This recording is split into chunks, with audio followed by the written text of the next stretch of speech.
छत्तीसगढ़ प्रदेश Congress committee के अध्यक्ष दीपक बैज एक दिवसीय प्रवास पर राजनांदगांव पहुंचे, जहां कांग्रेस कार्यकर्ताओं ने बाईपास चौक पर उनका गर्मजोशी से स्वागत किया।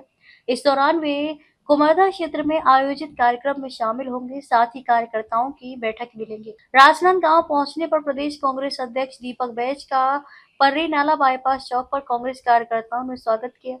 मीडिया से चर्चा के दौरान उन्होंने कहा कि वे कुमारदा क्षेत्र में आयोजित बोरेबासी कार्यक्रम में शामिल होंगे और कार्यकर्ताओं के साथ बैठक कर संगठनात्मक मुद्दों पर चर्चा करेंगे। इस दौरान दीपक बैज ने रसोई गैस सिलेंडर के बढ़ते दामों को लेकर केंद्र सरकार पर निशाना साधा।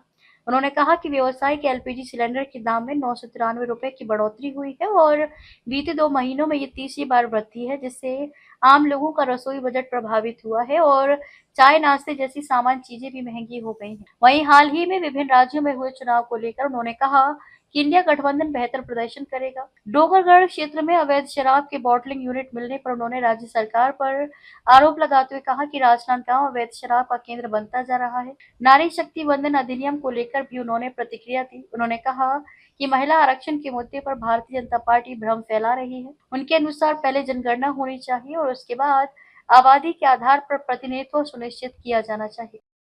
देखिए, अगर कोई बात किसी नाम पे अगर कोई आपत्ति है किसी को, तो उस पे परीक्षण कर लेंगे कि उस नाम पे क्यों आपत्ति है और उसको सुलझा लिया जाएगा।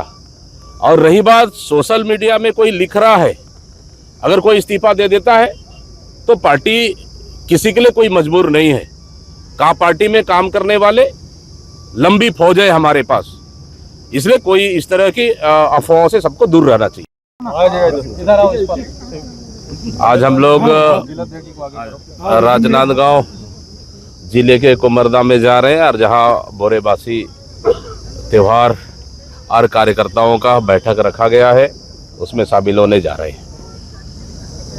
और निश्चित रूप से जिस तरह से पूरे देश में कमर्शियल गैस का रेट कल 993 रुपये बढ़ा है, इसके साथ 2 महीने के अंदर ये तीसरी बार गैस का रेट बढ़ा।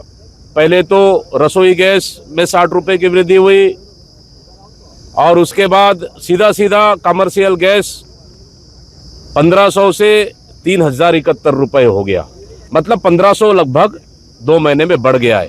और छोटा 5 किलो वाला सिलेंडर 261 रुपये बढ़ गया। इस तरह से अब होटल, ढाबे, रेस्टोरेंट सहित चाय नाश्ता, गरीबों का खाना, जो छोटा सिलेंडर गरीब परिवार और छात्रों के लिए जो सिलेंडर उपलब्ध होता था, उसका गैस का रेट बढ़ने से रसोई में कम से कम 20 से 30% महंगाई बढ़ने वाला है।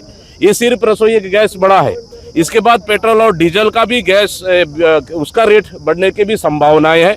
इस तरह से पश्चिम बंगाल और अन्य राज्यों का चुनाव खत्म होते साथ ही हमारे नेता माननीय राहुल गांधी जी ने कहा था कि सिलेंडर और महंगाई और जो तुरंत बढ़ने वाला है वो सीधा स्पष्ट दिख रहा है। कहीं न कहीं आम जनता को इस सरकार ने महंगाई के बोझ तले दबाने को मजबूर कर दिया है। पश्चिम बंगाल चुनाव की अगर बात करें तो पश्चिम बंगाल चुनाव होने के बाद जो रुझान सामने आ रहा है उसमें कांग्रेस कहीं दिखाई नहीं दे रही है, इसको लेकर आप देखिए, ऑल ओवर अगर देखेंगे 5 राज्यों के चुनाव में इंडिया गठबंधन बेहतर परफॉर्मेंस करेगा। अध्यक्ष जी, विशेष सामान्य सभा को लेकर कुछ बोलेंगे? विशेष सामान्य सभा हुई थी अभी पूरे प्रदेश भर में। देखिए, ये विशेष सामान्य सभा की बात हो या फिर विशेष विधानसभा सत्र की बात हो, ये महिला आरक्षण को लेकर भारतीय जनता पार्टी भ्रम फैला रही है, प्रोपेगेंडा कर रही है। जबकि महिला आरक्षण बिल 2023 में पास हो चुका था, ये परिसीमन बिल था। भाई अभी जनगणना चल रही है, जनगणना करा ले, फिर जातिगत जनगणना होने दीजिए, फिर परिसीमन आयोग बनेगा, फिर परिसीमन होगा। जिसकी जितना आबादी उसका उतना हक मिलना चाहिए, कौन रोका है? लेकिन 2011 के जनगणना के अनुसार परिसीमन कैसे संभव है? मतलब इधर जनगणना हुआ नहीं है, पहले परिसीमन कर लो, उसके बाद जनगणना कर लो, फिर उसके बाद आयोग बनेगी, फिर आरक्षण मिलेगा। ये उल्टा गंगा कैसे बह रही है? मतलब कोई ना कोई ये बिल परिसीमन बिल था और सत्ता हथियाने का बिल था। ये डोंगरगढ़ क्षेत्र में फिर अवैध बॉटलिंग यूनिट बिल्कुल लगातार पूर्व मुख्यमंत्री का क्षेत्र और भारतीय जनता पार्टी की सरकार में डोंगरगढ़ क्षेत्र में बड़ी तादाद में अवैध शराब का जखीरा मिला है। ये पहली बार नहीं है। इस राजनांदगांव जिले ये गृह मंत्री का प्रभार जिला है। स्पष्ट बताना चाहिए, क्या गृह मंत्री के इशारे पर यहाँ पे अवैध शराब का फैक्ट्री है क्या? कहाँ से अवैध शराब आ रही है? किसके संरक्षण में हो रही है? ये सबसे बड़ा सवाल है।